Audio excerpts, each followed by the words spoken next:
The War of the Worlds by Herbert George Wells. First published in 1897. Performed, arranged, and edited by A. J. Kingston. Chapter 15. What had happened in Surrey. It was while the curate had sat and talked so wildly to me under the hedge in the flat meadows near Halliford, and while my brother was watching the fugitives stream over Westminster Bridge, that the Martians had resumed the offensive. So far as one can ascertain from the conflicting accounts that have been put forth, the majority of them remained busied with preparations in the Horsell pit until 9 that night, hurrying on some operation that disengaged huge volumes of green smoke. But 3 certainly came out about 8 o'clock, and, advancing slowly and cautiously, made their way through Byfleet and Purford towards Ripley and Weybridge, and so came in sight of the expectant batteries against the setting sun. These Martians did not advance in a body, but in a line, each perhaps a mile and a half from his nearest fellow. They communicated with one another by means of siren-like howls, running up and down the scale from one note to another. It was this howling, and the firing of guns at Ripley and St. George's Hill, that we had heard at Upper Halliford. The Ripley gunners, unseasoned artillery volunteers, who ought never to have been placed in such a position, fired one wild, premature, ineffectual volley, and bolted on horse and foot through the deserted village, while the Martian, without using his heat ray, walked serenely over their guns, stepped gingerly among them, passed in front of them, and so came unexpectedly upon the guns at Painshill Park, which he destroyed. The St. George's Hill men, however, were better led, or of a better metal. Hidden by a pine wood as they were, they seemed to have been quite unsuspected by the Martian nearest them. They laid their guns as deliberately as if they had been on parade, and fired at about 1,000 yards range.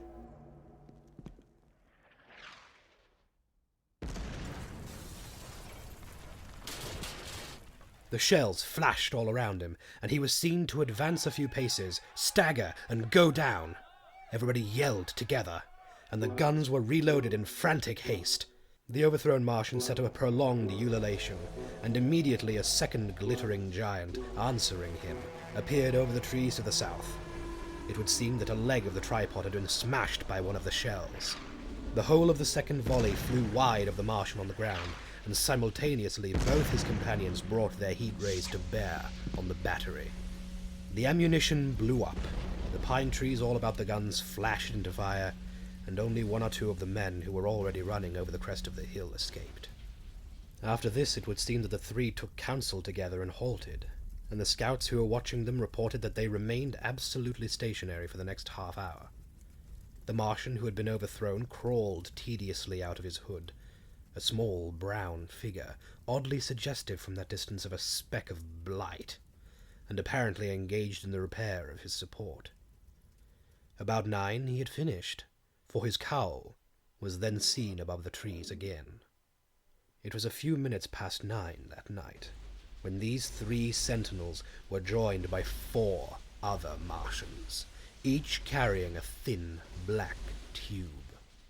A similar tube was handed to each of the 3, and the 7 proceeded to distribute them at equal distances along a curved line between St. George's Hill, Weybridge, and the village of Send, southwest of Ripley.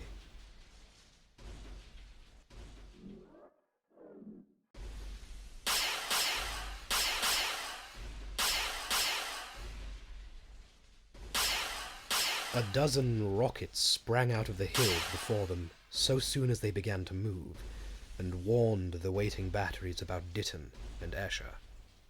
At the same time, 4 of their fighting machines, similarly armed with tubes, crossed the river, and 2 of them, black against the western sky, came into sight of myself and the curate as we hurried wearily and painfully along the road that runs northward out of Halliford. They moved, as it seemed to us, upon a cloud, for a milky mist covered the fields and rose to 1/3 of their height. At this sight the curate cried faintly in his throat, and began running, but I knew it was no good running from a Martian, and I turned aside and crawled through dewy nettles and brambles into the broad ditch by the side of the road. He looked back, saw what I was doing, and turned to join me. The two halted, the nearer to us standing and facing Sunbury, the remoter being a grey indistinctness towards the evening star, away towards Staines. The occasional howling of the Martians had ceased. They took up their positions in the huge crescent about their cylinder, in absolute silence. It was a crescent with 12 miles between its horns. Never since the devising of gunpowder was the beginning of a battle so still.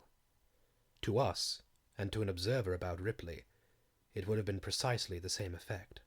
The Martians seemed in solitary possession of the darkling night, lit only as it was, by the slender moon, the stars, the afterglow of daylight, and the ruddy glare from St. George's Hill and the woods of Painshill. But facing that crescent everywhere, at Staines, Hounslow, Ditton, Esher, Ockham, behind hills and woods south of the river, and across the flat grass meadows to the north of it, wherever a cluster of trees or village houses gave sufficient cover, the guns were waiting. The signal rockets burst and rained their sparks through the night and vanished, and the spirit of all those watching batteries rose to a tense expectation. The Martians had but to advance into the line of fire, and instantly those motionless black forms of men, those guns glittering so darkly in the early night, would explode into a thunderous fury of battle. No doubt, the thought that was uppermost in 1,000 of those vigilant minds, even as it was uppermost in mine, was the riddle. How much they understood of us. Did they grasp that we in our millions were organized, disciplined, working together? Or did they interpret our spurts of fire, the sudden stinging of our shells, our steady investment of their encampment, as we should the furious unanimity of onslaught in a disturbed hive of bees? Did they dream they might exterminate us? At that time no one knew what food they needed. 100 such questions struggled together in my mind as I watched that vast sentinel shape. And in the back of my mind was the sense of all the huge, unknown, and hidden forces Londonward. Had they prepared pitfalls? Were the powder mills at Hounslow ready as a snare? Would the Londoners have the heart and courage to make a greater Moscow of their mighty province of houses? Then, after an interminable time, as it seemed to us, crouching and peering through the hedge, came a sound like the distant concussion of a gun. Another nearer, and then another, and then the Martian beside us raised its tube on high and discharged it, gun-wise, with a heavy report that made the ground heave. The one towards Staines answered him, and there was no flash, no smoke, simply that loaded detonation. I was so excited by these heavy minute guns following one another that I so far forgot my personal safety and my scalded hands as to clamber up the hedge and stare towards Sunbury. As I did so, a second report followed,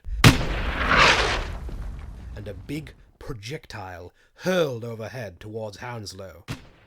I expected at least to see smoke or fire, or some such evidence of its work. But all I saw was the deep blue sky above, with one solitary star, and the white mist spreading wide and low beneath. And there had been no crash, no answering explosion. The silence was restored. The minute lengthened to 3. "What has happened?"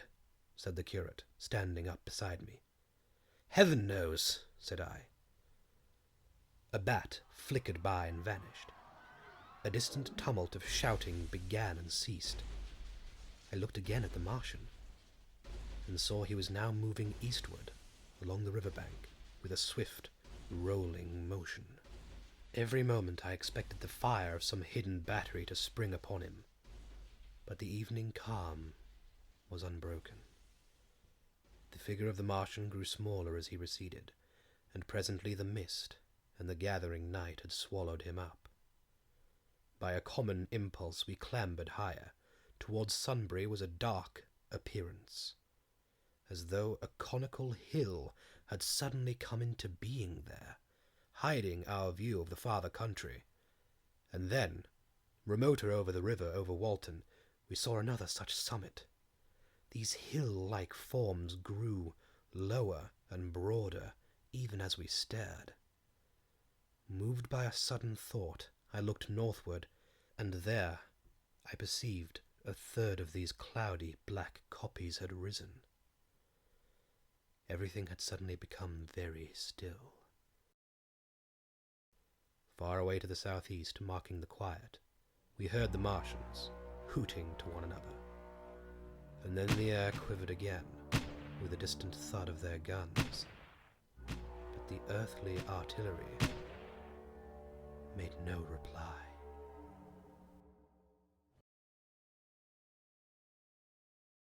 Now at the time, we could not understand these things, but later I was to learn the meaning of these ominous kopjes that gathered in the twilight. Each of the Martians, standing in the great crescent I have described, had discharged by means of the gun-like tube he carried a huge canister over whatever hill, copse, cluster of houses, or other possible cover for guns chanced to be in front of him. Some fired only one of these things, some two, as in the case of the one we had seen. The one at Ripley is said to have discharged no fewer than 5 at that time. These canisters smashed upon striking the ground. They did not explode, and incontinently disengaged an enormous volume of heavy, inky vapor, coiling and pouring upwards in a huge and ebony cumulus cloud, a gaseous hill that sank and spread itself slowly over the surrounding country, and the touch of that vapor, the inhaling of its pungent wisps, was death to all that breathes.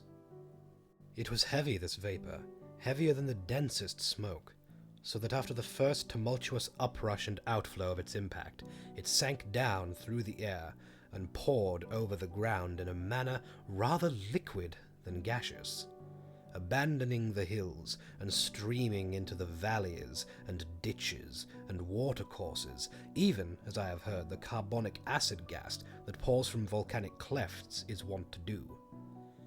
And where it came upon water, some chemical action occurred, and the surface would be instantly covered with a powdery scum that sank slowly and made way for more.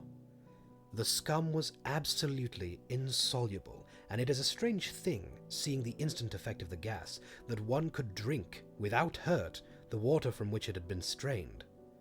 The vapor did not diffuse, as a true gas would do. It hung together in banks, flowing sluggishly down the earth in the form of dust. Save that an unknown element giving a group of 4 lines in the blue of the spectrum is concerned, we are still entirely ignorant of the nature of this substance.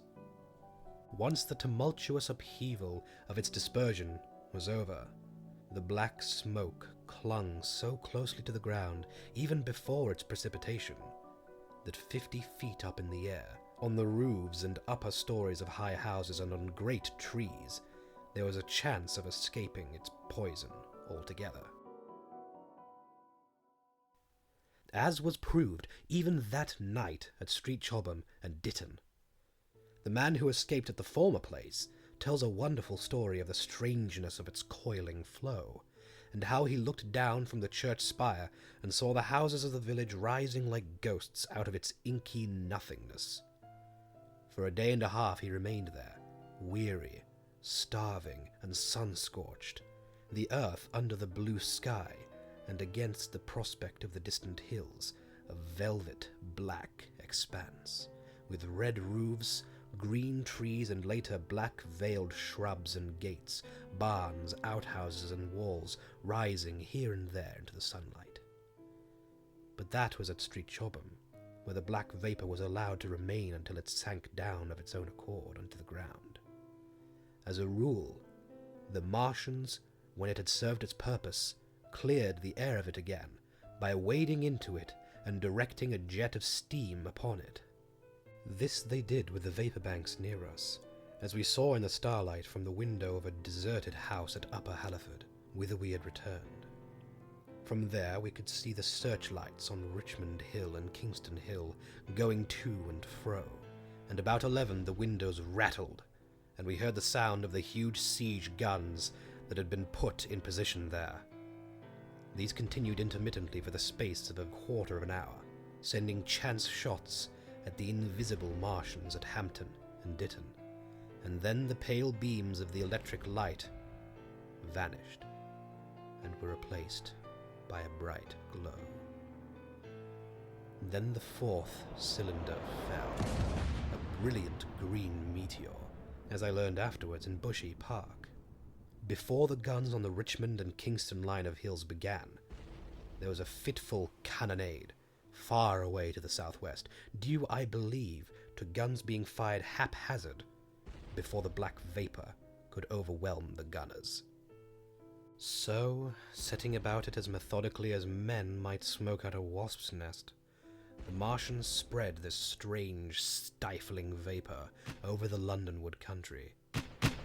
The horns of the crescent slowly moved apart until at last they formed a line from Hanwell to Coombe and Malden. All night through their destructive tubes advanced.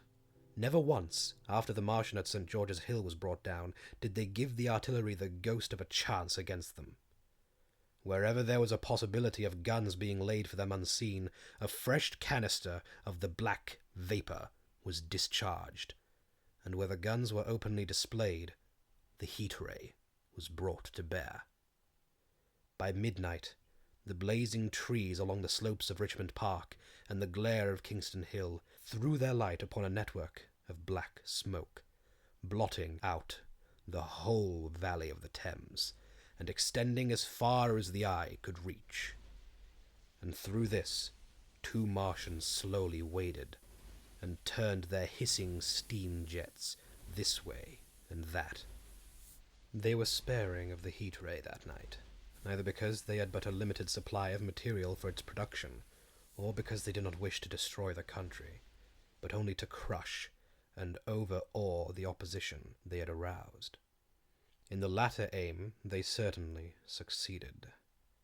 Sunday night was the end of the organized opposition of their movements. After that, no body of men would stand against them. So hopeless was the enterprise. Even the crews of the torpedo boats and destroyers that had brought their quick fires up the Thames refused to stop, mutinied, and went down again. The only offensive operation men ventured upon after that night was the preparation of mines and pitfalls, and even in that their energies were frantic and spasmodic. One has to imagine, as well as one may, the fate of those batteries towards Esher, waiting so tensely in the twilight. Survivors, there were none. One may picture the orderly expectation, the officers alert and watchful, the gunners ready, the ammunition piled to hand, the limber gunners with their horses and wagons, the groups of civilian spectators standing as near as they were permitted, the evening stillness, the ambulances and hospital tents, with the burned and wounded from Weybridge. Then the dull resonance of the shots the Martians fired, and the clumsy projectile whirling over the trees and houses, and smashing amid the neighboring fields. One may picture, too, the sudden shifting of the attention, the swiftly spreading coils and bellyings of that blackness, advancing headlong, towering heavenward, turning the twilight to a palpable darkness, a strange and horrible antagonist of vapor, striding upon its victims, men and horses near it seen dimly, running, shrieking, falling headlong, shouts of dismay, the guns suddenly abandoned, men choking and writhing on the ground, and the swift broadening out of the opaque cone of smoke. And then the night and extinction. Nothing but a silent mass of impenetrable vapor hiding its dead. Before the dawn, the black vapor was pouring through the streets of Richmond, and the disintegrating organism of government was, with a last expiring effort, rousing the population of London to the necessity of flight.